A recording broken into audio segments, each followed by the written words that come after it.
Camera rolling.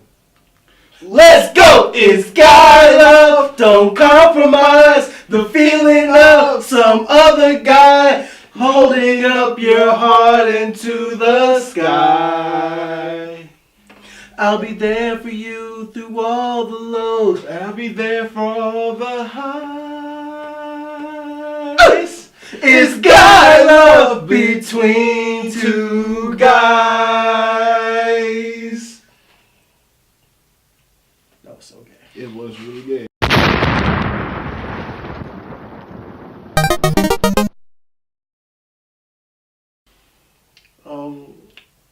What the hell was that? I think we just had a gay moment. Welcome to Rage Candy. On this episode 3 of Legend of Korra. What are your thoughts? That was I enjoyed this week's episode. A lot of I did too. Yeah, a lot of things set in motion. Not really a lot, too much going on, but a lot of things setting up for what's to come. Shit just starting to get real. It's starting to come together.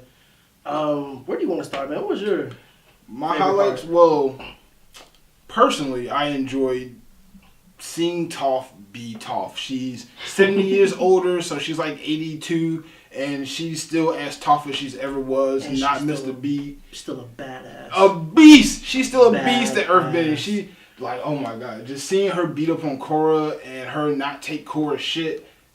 That actually made me like Korra more. That finally somebody in the show, they introduced a character, old character, who ain't taking Korra's shit. Fuck your feelings, she said. Fuck your emotions. Fuck your avatar state. Fuck your couch. Fuck your couch. You the worst avatar that's ever We been. don't need you. The world don't need you. I was like, damn. I mean, just tell her the truth. Like, everybody else afraid to tell her the truth. Might as well tell her. Slit your wrist. Right. Just Might as check well. out of life. We don't need you. Right. Just, go home, to God.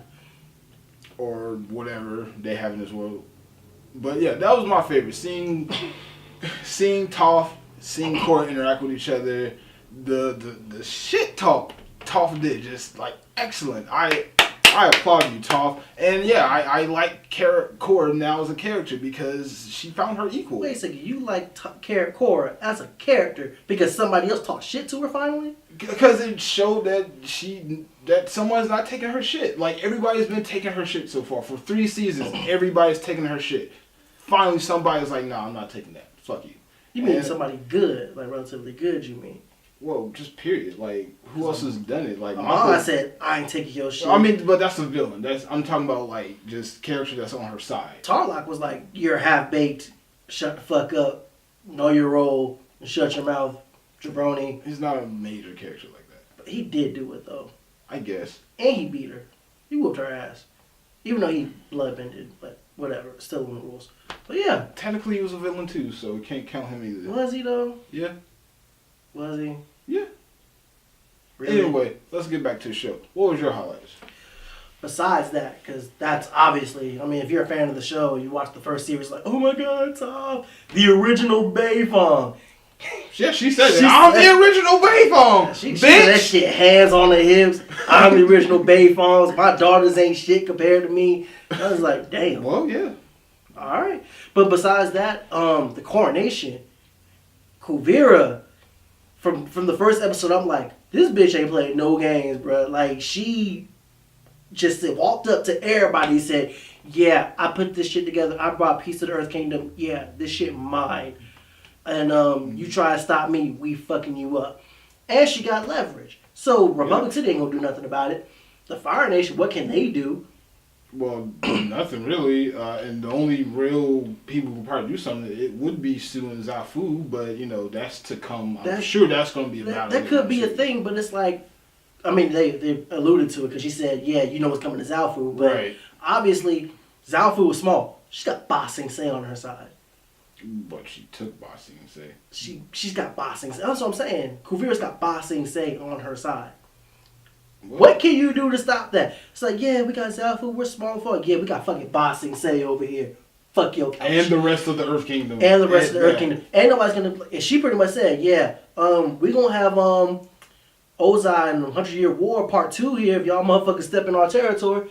I'm really interested to see what's gonna happen. I can't wait for episode 4 to come out.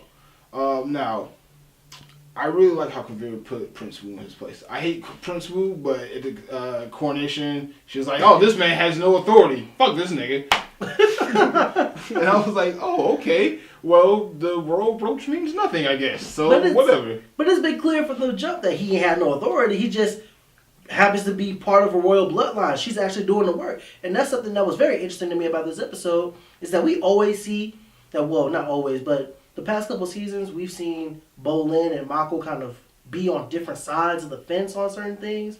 And here we are again that they're on different sides. They're on different sides. They're always on different sides of the fence. But it seems like instead of Bolin coming away to Mako's way of thinking, you see Mako's starting to come to Bolin's way of thinking. Yeah. But that's because he's been working so closely with Prince Wu, and he sees that, yeah, Prince Wu is clearly not the answer, but neither is Kavira. But Kavira is more of a leader, but she is a dictator. He admitted to that. She's a dictator, but with that said, the only other option would be Prince Wu, and clearly he's not the answer.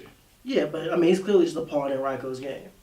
Clearly just a pawn. Yeah, just a pawn, but it's too early to tell. A lot of things could happen. But I will say this. I think that talk that Mako gave him will inspire Wu to be better, and that will turn his entire character around. I'm calling it. You got 7 more episodes to prove me wrong. I'll take that. All right. Because I think he's just... Actually, 10 more episodes.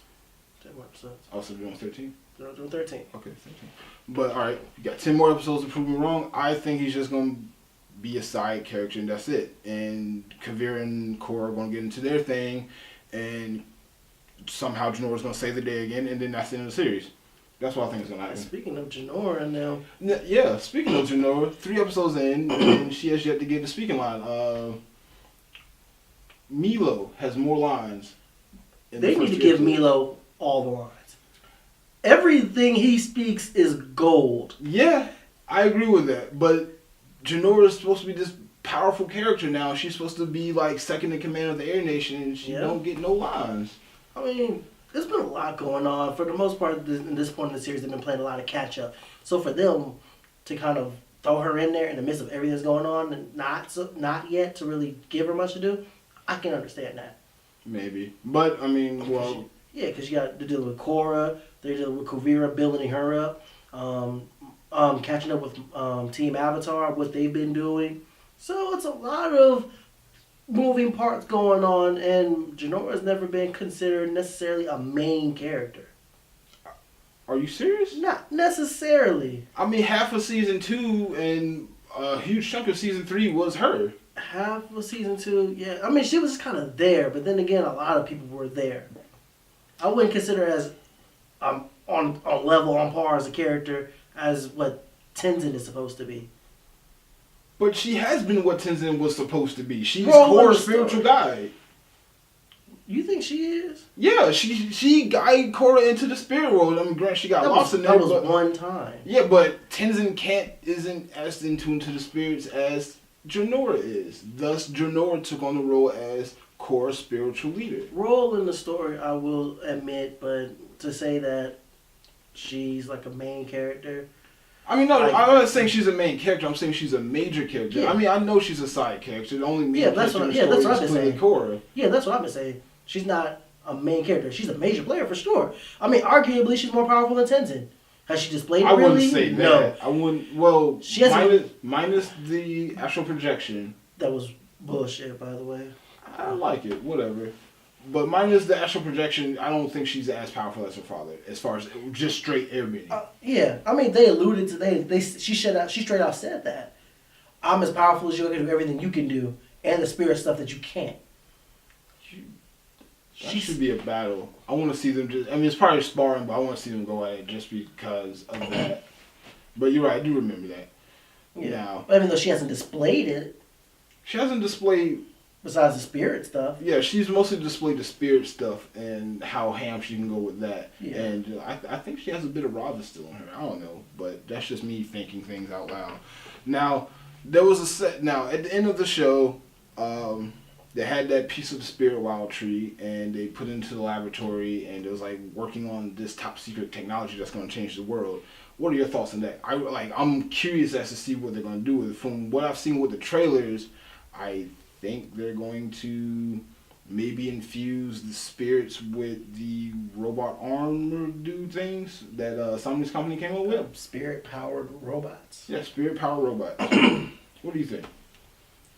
That's all I got. Spirit powered robots. I mean, because okay. with Varric is a lot of unpredictability, a lot of misdirection. You don't know exactly what angle he's working or where he's coming from.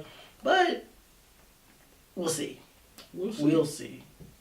So what do you expect to happen in episode 4? Episode 4, I expect Korra to get her ass kicked some more. But since we're kind of pressed for time, that might come to an end.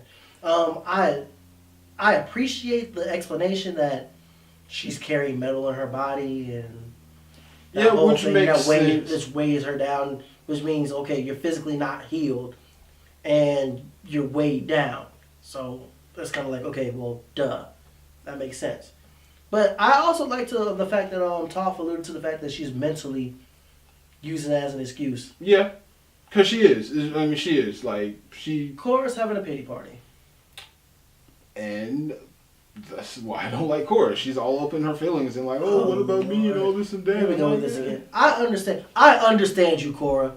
I mean, I understand it too, but she doesn't have to be a bitch to everybody else around her. I mean, I understand. She's being a bitch, though. How's she being a bitch? Still, Tenzin, I'll water slap you if you tell me to be patient. Oh, fuck you, Katara. I mean, she's been told this water bender ever. Fuck you. She didn't tell Katara fuck you. She basically said Katara fuck you. She said to Tenzin, I'm going to water slap you because she's being told for 2.5 years it's going to get better, it's going to get better.